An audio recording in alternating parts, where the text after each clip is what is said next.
পারবো অন্যদিক দিয়ে। হ্যাঁ সেটাই করছি, অন্যদিক দিয়ে চলে যাবো।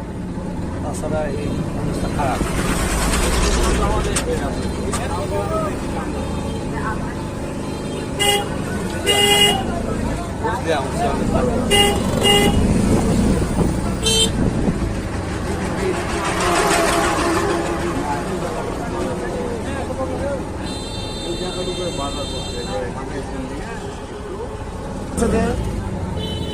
গতি গেলে ভালো হতো মনে হয়।